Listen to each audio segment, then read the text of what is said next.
तो दोस्तों last episode में हमने देखा था कि फायू का अंकल एक कमरे में कुछ बना रहा था। ये रूम एकदम से डार्क था और तभी फायू वहाँ पर आकर कहता है, अंकल क्या आप इस बात को लेकर कंफर्म है कि आपको जो भी मेडिसिन बनानी है उसके लिए आपको उन 2 लड़कों की ज़रूरत पड़ेगी। इसके बाद उसका अंकल उसकी तरफ देखता है और कहता है, कहीं ऐसा तो नहीं कि तुम्हें उन लड़कों का डर लग रहा हो। जिसका जवाब देते हुए फायू कहता है कि ऐसी बात तो बिल्कुल नहीं है, क्योंकि वो तो मेरे जूनियर्स जो हैं, उनका भला मेरे सामने क्या मुकाबला। देखो मैं आज ही उनके पास जाता हूँ और उनको पकड़ कर लेके आता हूँ। इसके बाद वो मास्टर अंकल कहते हैं कि उन दोनों की ज़रूरत नहीं है। इसके बाद उनमें से एक के बारे में वो कहते हैं कि वो कुछ खास नहीं है, इसीलिए तुम इस बात की टेंशन मत लो। ये सुनने के बाद में फायू पूछता है कि आपके कहने का मतलब क्या है। इसके बाद उसका अंकल उसे 2 मैजिकल ट्रेजर्स बाहर निकाल कर देता है। तो उन्हें देखते ही वो कहता है कि ये तो हाउ की शील और जुआन नेट पैट है। और इसके बाद में वो उन दोनों ट्रेजर्स को अपने पास में रख लेता है। इसके बाद उसका अंकल उससे कहता है कि मेरे पास हाल फिलहाल तुम्हें देने के लिए बस ये 2 ही ट्रेजर्स हैं। मैं आगे भी ज़रूर तुम्हारी हेल्प करता रहूँगा।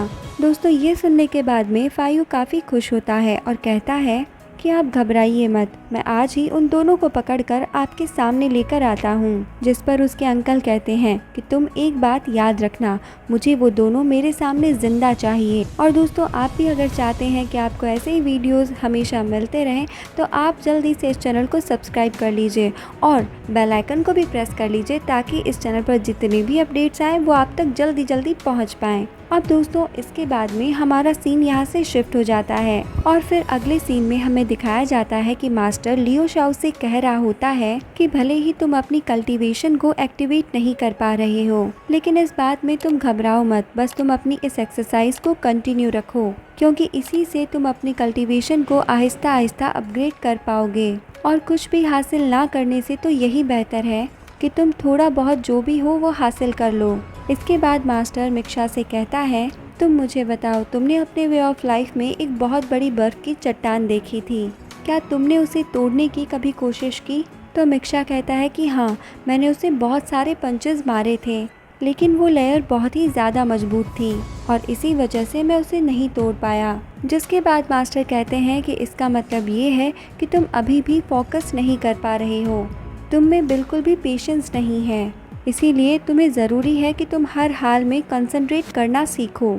अगर तुम वास्तव में आगे बढ़ना चाहते हो तो तुम्हें अपने हार्ट और माइंड को विल ऑफ लाइफ पे कंसंट्रेट करवाना होगा, क्योंकि सिर्फ यही एक तरीका है जिससे तुम अपनी विल ऑफ लाइफ को एक्टिवेट कर सकते हो। दोस्तों मास्टर की बातें मिक्षा को समझ में नहीं आती हैं और इसीलिए वो उनसे कहता है कि आप मुझे ये बातें एकदम सिंपल वर्ड्स में बता सकते हो। इसके बाद वो पूछता है कि मास्टर मुझे बताइए कि मुझे करना क्या है। तो मास्टर उसे बताते हैं कि बस तुम एक जगह पर बैठे रहो और आराम से लंबी लंबी सांसें लो। इसके बाद मिक्षा कहता है कि अच्छा ऐसी बात है, तो ये मुझे कितनी देर तक करना है?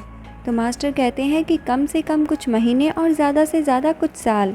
और दोस्तों ये सुनते ही मिक्षा को थोड़ा झटका सा लगता है और वो कहता है कि क्या फिर मैं कई साल तक ऐसे ही बैठा रहूं? मैं ऐसे कैसे बैठ सकता हूं? क्या आपके पास दूसरा कोई इससे अच्छा तरीका नहीं है? दोस्तों ये सुनने के बाद में मास्टर सोच में पड़ जाता है और इसके बाद मिक्षा मास्टर से कहता है कि आप मुझे ऐसा कोई तरीका बताएं जिससे मैं जल्दी जल्दी से अपना कल्टीवेशन पूरा कर लूँ। जिस पर मास्टर उसे बताते हैं कि कल्टीवेशन में किसी भी तरह की जल्दबाजी कल्टीवेशन को पूरा खराब कर देती है।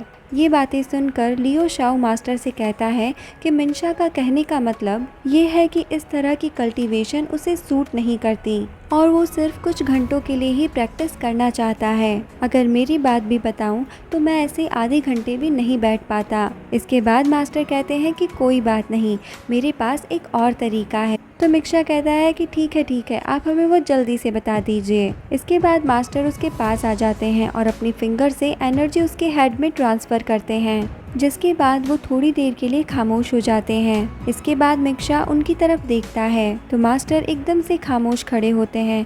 तो मिक्षा का थोड़ा सा अजीब सा रिएक्शन भी वहाँ हमें देखने को मिलता है। इसके बाद मिक्षा कहता है कि मास्टर बताओ तो क्या हुआ?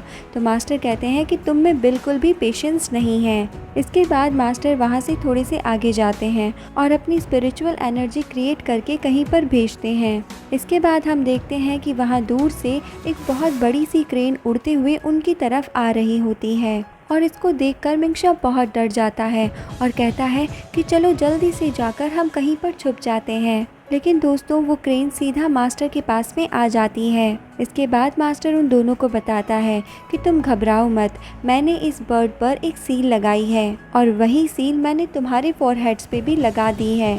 और जब तक तुम अपना कंसंट्रेशन सही नहीं करके अपने माइंड पे कंट्रोल नहीं कर लेते, तब तक तुम अपने कल्टीवेशन में सफल नहीं हो सकते और तब तक ये बर्ड भी तुम्हारी कोई भी बात नहीं मानेगा। और अगर तुम एक बार अपना कंसंट्रेट सीख गए तो शायद तुम इसके बाद ब्रेक थ्रू कर सकते हो। इसके बाद दोस्तों हम देखते हैं कि मास्टर का ये मेथड मिंगशा को काफ़ी ज़्यादा पसंद आता है। इसके बाद मिंगशा एक रस्सी लेकर आता है और इस रस्सी से वो इस क्रेन को पकड़ने की कोशिश करता है, मगर वो क्रेन उस रस्सी को पकड़कर उसे ही ऊपर उछाल देती है, जिसके बाद मिंगशा एक बड़े से पत्थर के ऊपर जाकर गिरता है।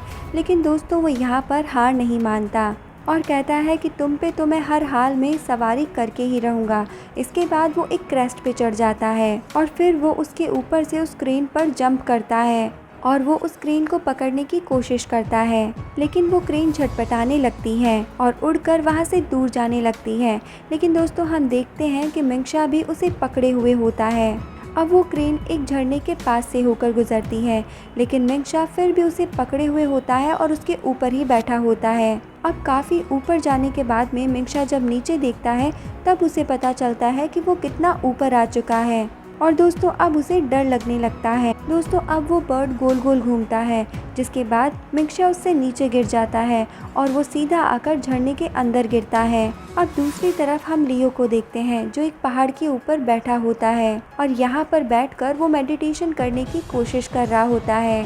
लेकिन उस बर्ड के चिल्लाने की आवाज़ सुनकर उसकी आँख खुल जाती है और वो वहाँ खड़ा होकर उन लोगों को देखने लगता है। इतने में ही अचानक से कोई पीछे से उस पर हमला करता है, लेकिन तभी वो अपने पीछे आ रही स्वॉर्ड को पकड़ लेता है और वापस से उन पर हमला कर देता है। जिसके बाद उसके पीछे से एक डिसाइपल भागते हुए उस पर हमला करने आता है, तो लियो भी भागते हुए अपने दोनों पैरों से उस पर अटैक कर देता है और उसके ऊपर हावी होने लगता है। फिर वो उसके ऊपर फिर से बैठकर उसे ज़मीन पर पटक देता है और फिर फाइनली वो उसे पकड़कर वहाँ से दूर फेंक देता है और इसकी वजह से वो बंदा सीधा जाकर एक पेड़ के अंदर गिरता है। अब वो अपने साथियों से कहता है कि छुपने का कोई फ़ायदा नहीं है, ये लड़का बहुत ही ज़्यादा स्ट्रांग है। और दोस्तों इतना कहने की ही देर थी, तभी जंगल से दो स्वॉर्ड्स निकलकर लियो की तरफ आती है और दोस्तों लियो इन दोनों को ही डॉच कर लेता है और वो इनमें से एक स्वॉर्ड को तो पैर मारकर दूसरी तरफ फेंक देता है। इसके बाद हमें दिखाया जाता है कि वहाँ पर एक और शख्स आ जाता है और दोस्तों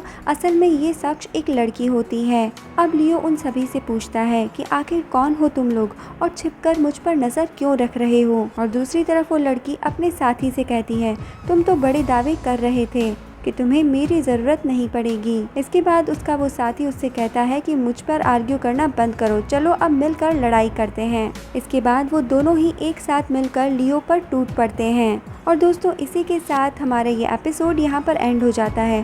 तो आपको एक्सप्लेनेशन कैसा लगा आप हमें कमेंट सेक्शन में कमेंट करके ज़रूर बताना।